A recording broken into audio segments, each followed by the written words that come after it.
to 117 loss. But the thing that stands out about this team all year is their resiliency and their resourcefulness when it comes to their depth. That shined through tonight. A 124-96 victory, the largest playoff victory in Grizzlies franchise history. My name's Shawn Coleman. Damichael Cole is with me. Damichael, we were both there tonight. We both witnessed it.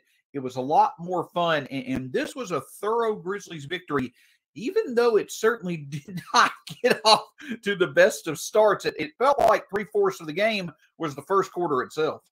Did it feel like it, or was it, Shawn? I mean, that first quarter was, I think I saw there were 33 free throw attempts.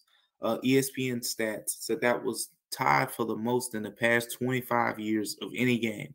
So not just postseason, any game in a first quarter. That was, it was long, but we got through it. We got through that first quarter. The rest of the game moved along at a pretty normal rate, and the Grizzlies dominated each of those quarters, second, third, and the fourth. Absolutely. And of course, my name's Shawn Coleman. You can find me at StatsSEC on Twitter. You can find Damichael Cole at Damichael C with the commercial appeal. Myself, a Grizzly Bear Blues. Obviously, your co-host here at Locked On Grizzlies, your Grizzlies every day. So we had talked about it, over the past few days. I'd harped on it. I know I harp on things, but I'd harped on it, especially getting off to a good start. And it was very hard for the Grizzlies to do that. It was hard for either the Grizzlies or Minnesota to really get going. But you could see the Grizzlies start to put together these little stretches where they were up 5, up 7. It seemed like they were the more aggressive team. And though they only ended the first quarter up by 1, it led to the second quarter. But the thing that stood out was that the Grizzlies, they lost, a few of their starters, Dylan, Steven Adams, Jaren, to foul trouble. And that's when the Grizzlies' depth really started to shine through. Depth and defense were established early by the Grizzlies, and that's what made the difference for much of the night. Defense, indeed. 17 points for Minnesota in that second quarter. This is a Minnesota team that is number 1 in the NBA in scoring offense. The Grizzlies, put the clamps on them. They shut them down. And from that point on, the defense, like we talked about, Shawn, the defense turns into offense for this Grizzlies team. If they play great defense, the offense is going to come along. And that's what happened. And they had 27 points in that second quarter. Next thing you know, they're up 11 at the half. And then, boom, started the third quarter, the 17-4 run, break it open, Shawn. And, that was all she wrote pretty much at that point. But, yeah, the defense was really good. How about Xavier Tillman, though, Shawn? He comes in and he guards Karl-Anthony Towns better than anyone else so far in the series. We're talking about all these guys leading up, Shawn. We're talking about Jaren Jackson Gardner, Brandon Clark, and Steven Adams. Xavier Tillman comes in and he played the best defense on Karl-Anthony Towns that we've seen this series. Absolutely. And that's the thing about it. It's amazing how much easier it is for you to play winning basketball when you don't allow 3 guys on the other team to score 90 points like the Grizzlies did in the first game. But that's the thing is they never allowed for the Timberwolves to find that rhythm through their best players. Karl-Anthony Towns, only 3 shots in the first half. Anthony Edwards, 4 of 10. Malik Beasley did not get off, I think, but 3 or 4 shots. The Grizzlies did a great job overall defensively to be able to make the Timberwolves offense uncomfortable. And what stood out to me, Damichael, more than anything, yes, the starters certainly did a great job, but when they were called upon for a bigger amount of time frame on the court tonight, it was the bench defenders that really stood out. One thing that stood out in terms of the Grizzlies' depth was their versatility in being able to have different players of different lengths guard different places on the court. That really, again, made the Timberwolves feel uncomfortable, and the Grizzlies throughout most of the night were able to make it to where the Timberwolves could not find their shot on a consistent basis.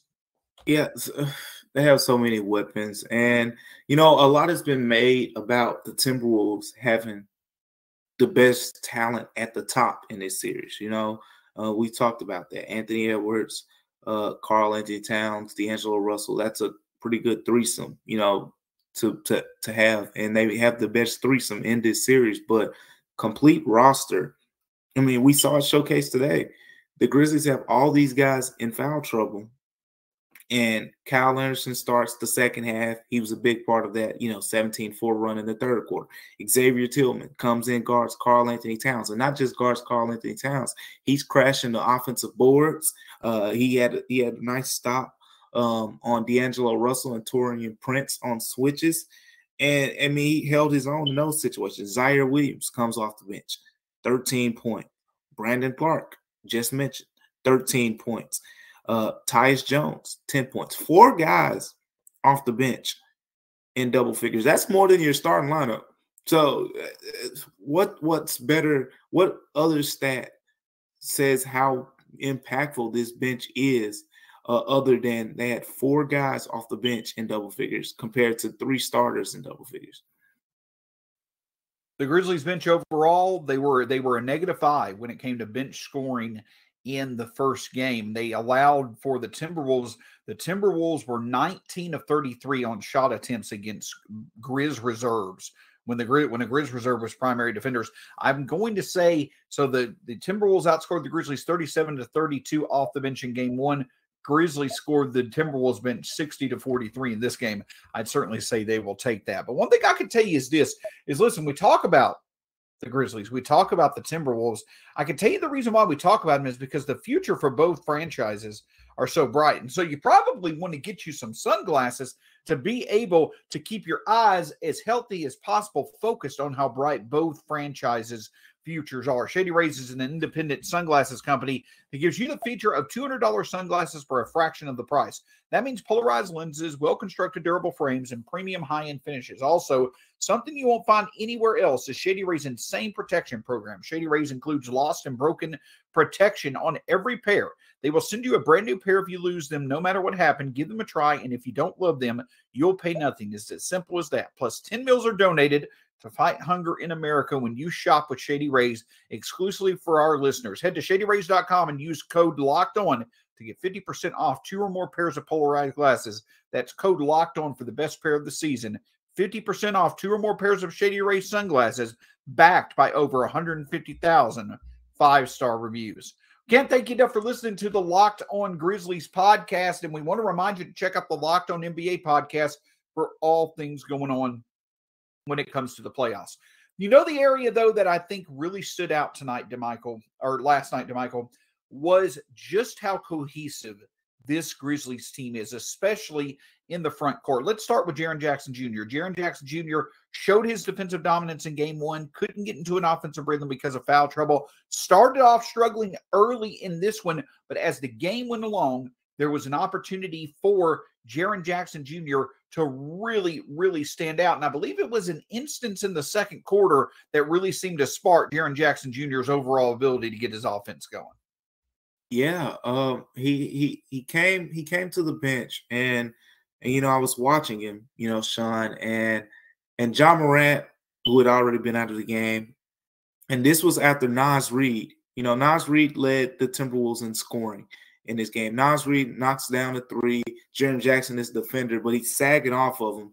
And we talked about how much these guys have watched film lately. You could just tell when Jaren Jackson Jr. was walking to the bench, Ja Morant was looking at him, and he says, I read his lips, and you can just see he's like, come on. Like, he's telling Jaren Jackson, come on. Then he, talks to him a little bit more. But in that stretch, you saw, that was a big moment. Jaren Jackson talked about it after the game, just talked about how they hold each other accountable. They've played together, 3 seasons now? And right after that stretch, Jaren Jackson comes out, he hits a 3, gets a dunk. I mean, one of the best plays of the game was that putback dunk he got. And then he hit a couple more threes, hit 4 3-pointers in this game. We know the numbers, when he shoots the ball like that, this team is on a whole nother level. And he was a big part of that 17-4 run to start the third quarter too. But yes, it was that conversation with Ja Morant. Right after that, he came back a different player. Absolutely. And the thing about this team is they hold each other accountable, but this is also a team that's full of players who hold themselves accountable. And there was no better example of that than Xavier Tillman. We've talked about it, how he's been out of the rotation for much of the year. He had a great game, a few weeks ago, where it stood out, him being able to play extended minutes. Well, tonight he had to step into that role. He had to step into that role when there was early foul trouble, and he didn't look back. And it was the thing again that stands out. The best part of Xavier Tillman's game, Damichael, is that it's just consistently a positive experience. It consistently adds positive value. 13.7 rebounds, very good defense on Karl-Anthony Towns. Great rebounding overall, just a defensive presence that was hard for the Timberwolves to be able to counteract. It was a great overall performance from Xavier Tillman, and certainly is a point of gratitude to him for always being ready. For sure. And I mean, he talked about it after the game. I thought it was really, kind of like one of those motivational conversations for people to hear the way he talked about, he had his moments. I mean, he's human, right? He's had his moments throughout this season. I think I counted. He had 20 DNPs this season. That means 20 times he was in uniform and active for a game and didn't play. This doesn't count inactive games to health and safety protocols and injuries and all of that.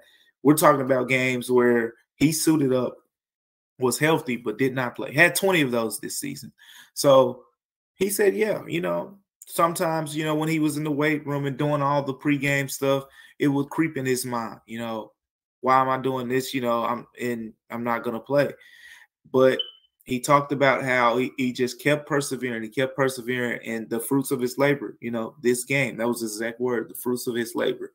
And he was rewarded. It was cool to see, Xavier Tillman has had some really big moments, over his time here with this team. He's been in, bigger spots sporadically before.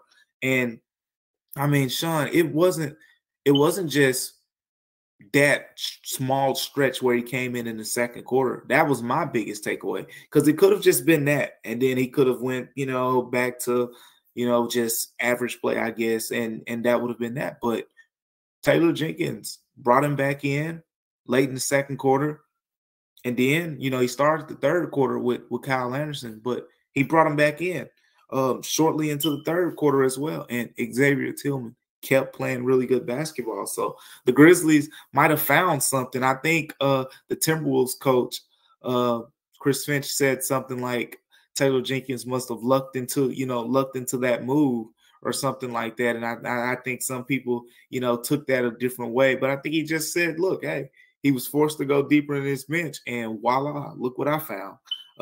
There's the answer to Karl-Anthony Towns. That's what it looked like. But yeah, Xavier Tillman is someone we might can expect to have a bigger role now going forward. And I think something that's not talked about enough is that there are parts to being a team member, parts to being a teammate that go beyond the court. Parts of being a team member is putting the team's fortunes ahead of your own. And Steven Adams did that tonight as well. I know that it's been talked about in the press conference, but just want to reiterate it again.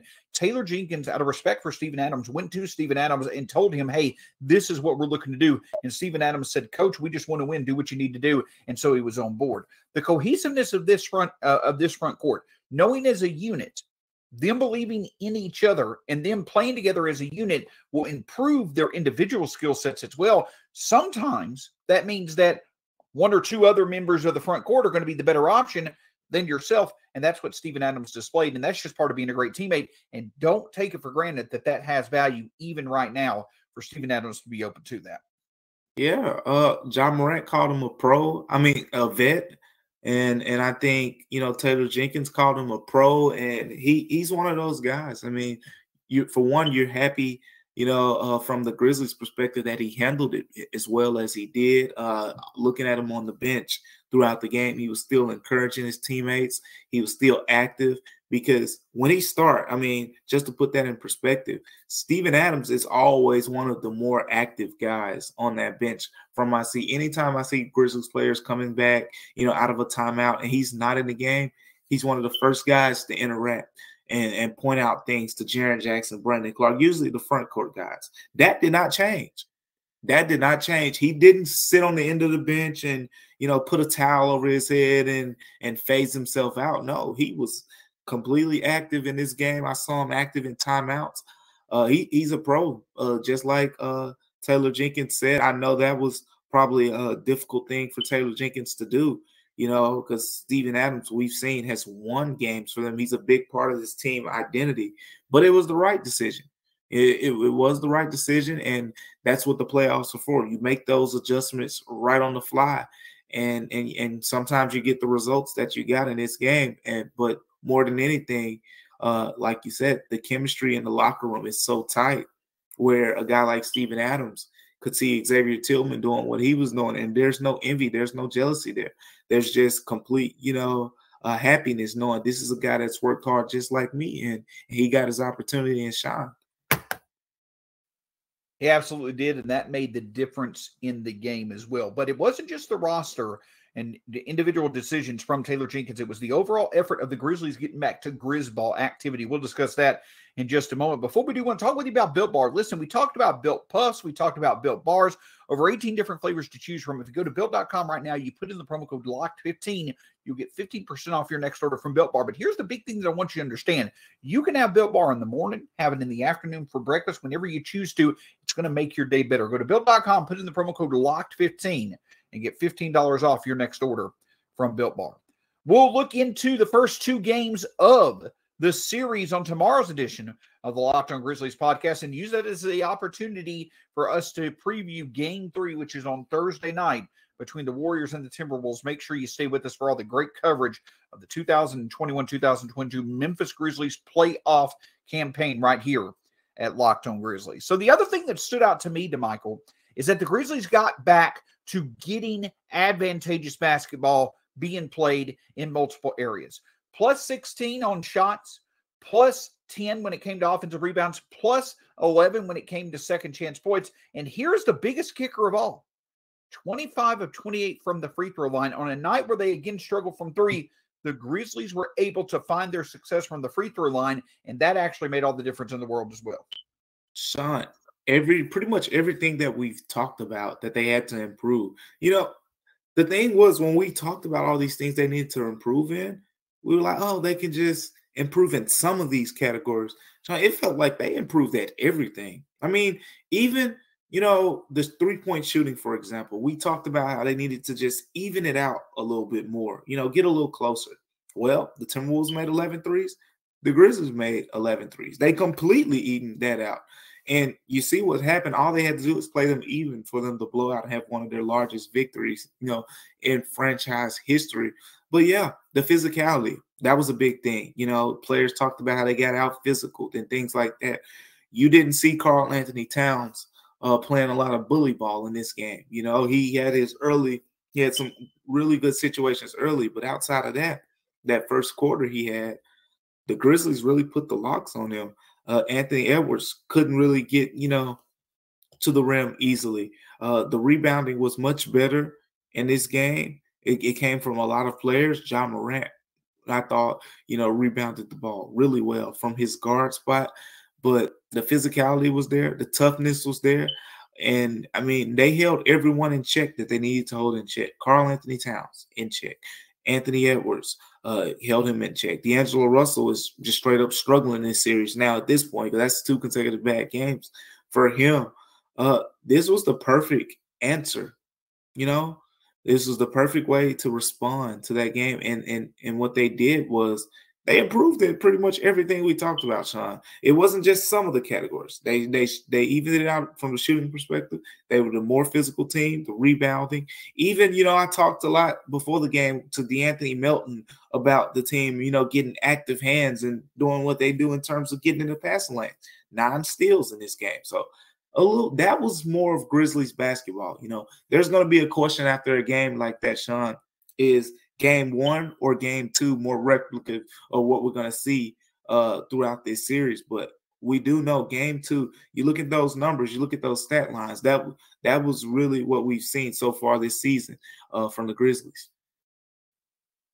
And the other thing that stood out to me is that, so we talked about in game one that, Dillon and Desmond made 6 of 12 threes. The rest of the team was 1 of 15. Well, in this game, the Grizzlies, at one point, Dillon and Desmond were 1 of 9 from 3. But it was Melton and others that really stood out, or Melton and Jaren Jackson Jr. They picked up the slack when Dillon and Desmond struggled as well. So that chemistry, that depth, it's not just something that we're talking about on like the defensive end or just taking up minutes. It's also showing out when it comes to allowing for the production to remain consistent regardless of who's in the game for the Grizzlies. And that really stands out. And again, Xavier Tillman's the best example of that. He was the best example in this game. I mean, but there's so many. I mean, I mentioned Ziaire Williams earlier. We barely talked about him. He had a nice 13 points, coming off the bench. He was one of the first subs in that second quarter when everyone was in foul trouble and they needed guys to step up. Ziaire Williams stepped up. He was one of those guys. And then, Tyus Jones, he's just so steady. It gets lost in a bunch. One thing I did notice early on in the game was he was a sub before De'Anthony Melton with Ja Morant on the court. That we had talked about that. They went to that 2-point guard lineup, early in the game when the rotation was kind of out of function, when everyone had the 2 fouls and everything. But, a lot of teams, when they get a lot of players get 2 fouls like that. Dillon Brooks had 2 fouls for the Grizzlies. We're talking about in the first quarter. Jaren Jackson Jr., Steven Adams, Brandon Clark. That's 4 players from the Grizzlies in the first quarter alone had 2 fouls. In the second quarter, the Grizzlies allowed 17 points. Think about it. If all these guys have 2 fouls, the natural thing for them to do in that second quarter is I gotta play a little more relaxed on the defensive end so I can't pick up that 3rd foul.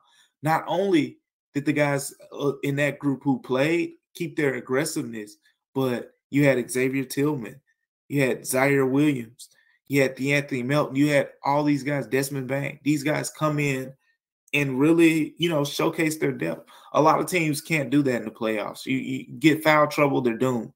The Grizzlies, this was the game where their depth was a good thing. So you go back to game 1, a lot of the talk was, Taylor Jenkins should have shortened up the rotation and, tightened it up a little bit. Then game 2, you're pretty grateful that you had that depth, because if they didn't have that depth, we're probably talking about going to Minnesota, and it's a different situation.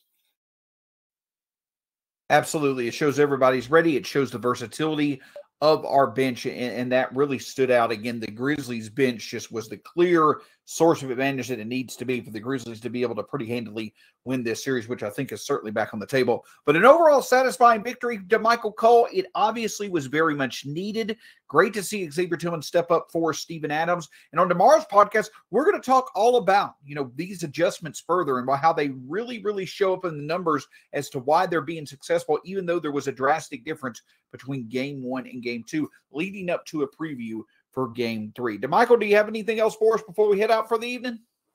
That's it, Shawn. But how about terms of just mentally how you feel about a series, the way one game can switch things? That's the playoffs for you, and that's this series. Game 1, you hear people saying, "Wow, this is the toughest matchup for the Grizzlies," and I still do think this is a tough matchup. But you saw in game 2 that looked like a typical 2 versus 7 type game. So one game can really swing the way people feel. And we all know in playoff basketball, there's no bigger swing game to game 3. So it's a lot of fun. It's a lot of fun seeing these two teams go at it.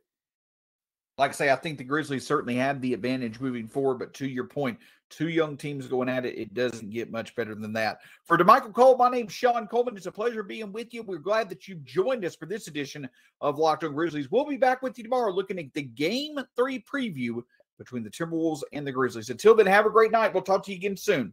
Bye-bye.